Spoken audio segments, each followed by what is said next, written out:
Good morning, children. Welcome to your SST class once again. Today we will learn about the hot deserts. Lesson number 4, hot deserts. A desert is a large dry area in which only few plants grow. A desert is dry because it gets very little rain. A hot desert has very high daytime temperatures throughout the year. It's very hot there. That is why temperature is very high. A cold desert like Antarctica, on the other hand, is very cold all the time. Children, deserts may be hot also, deserts may be cold also. Deserts which lie in torrid zone, they are the hot deserts. In a hot desert, there is a great temperature difference between day and night. As in the day, the temperature is very high, and in the night, the temperature is low.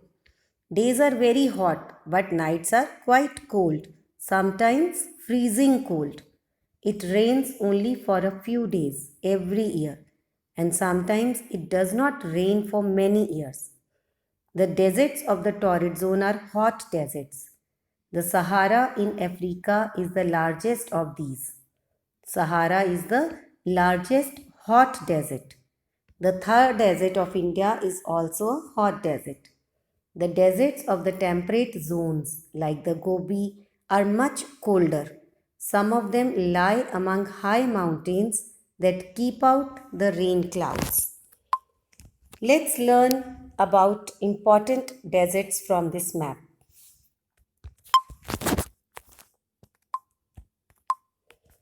Children, the Atacama Desert. It is known as the driest plain on the earth. It is situated to the west of Andes along the Pacific coast in Peru and Chile in South America. Then it is the Sahara Desert. As we have done, the Sahara Desert is the largest hot desert. It covers most of the northern Africa, almost 3.6 million square miles. The Sahara Desert is the third largest desert on the planet, but it is the largest hot desert. Now, Namib. As you can see, Namib Desert happens to be one of the oldest desert on the planet. It is situated along the Atlantic coast of Africa. Next is Arabian Desert. Now, Arabian Desert in summers, Arabian Desert, it is quite intense. It is quite hot. Temperature can reach as high as 129 degree Fahrenheit in this area. Now the Thar Desert. Thar Desert is located in India, as you know. So it is also known as Great Indian Desert. It is located in northwestern part of India. It is the most populated desert on the planet. Now next important desert is Australian Desert. Australian Desert is the remote and arid interior of Australia.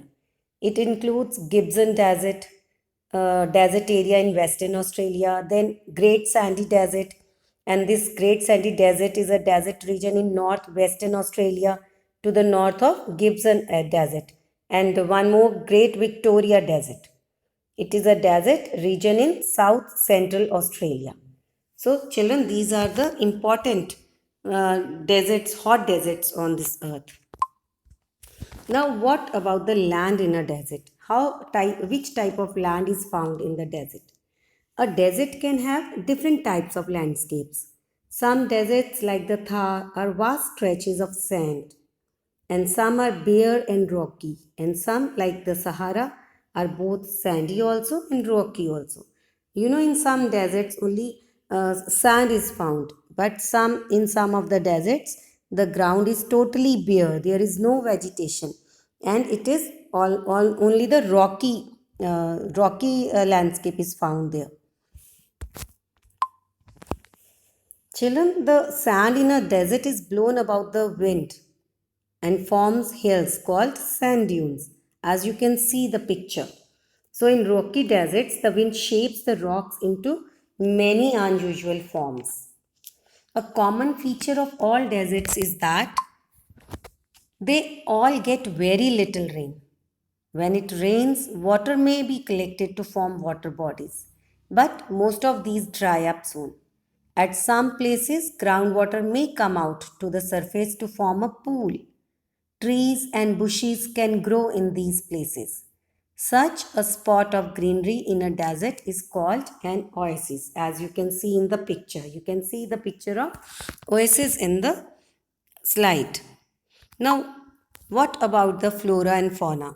That is, plants and animals which are there in the desert.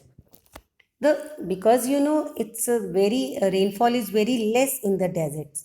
So the scarcity of water in a desert makes it very hard for plants to grow. Short thorny trees and bushes that do not need much water grow in deserts. Grasses are also found. Some desert plants grow leaves and branches only when it rains and dry up soon after the rain stops. Plants that grow throughout the year have long roots to get water from deep under the ground. Some plants have fat stems, as you can see in the picture.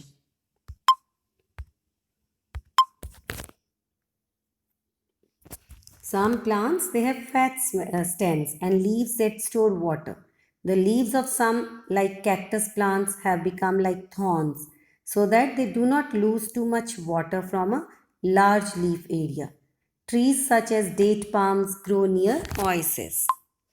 Now, animals. What type of animals can survive in such harsh weather? As you know, deserts they have very harsh climate. So, let's learn which type of animals can live in such harsh weather. Desert animals too have ways of surviving in their harsh surroundings. Many spend the daytime in burrows, underground, or in the shade of rocks to escape from the heat. As you know, in the daytime it's very hot in the desert. So most of the animals they just hide themselves in some burrows or under the shade of the rocks. They come out to feed at night.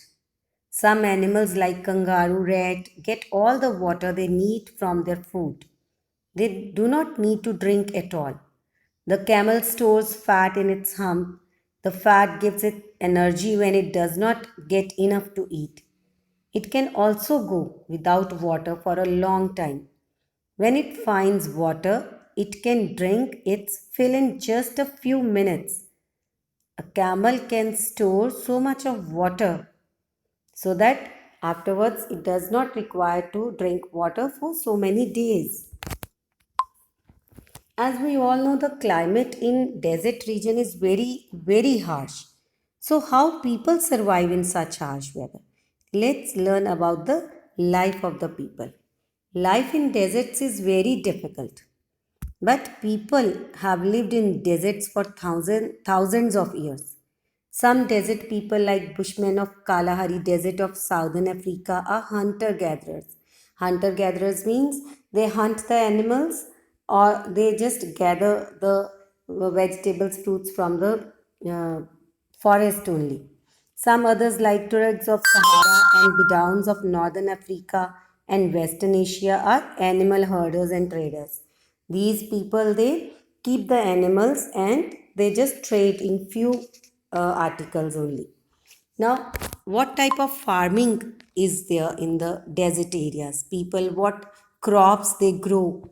So, let's learn about this also.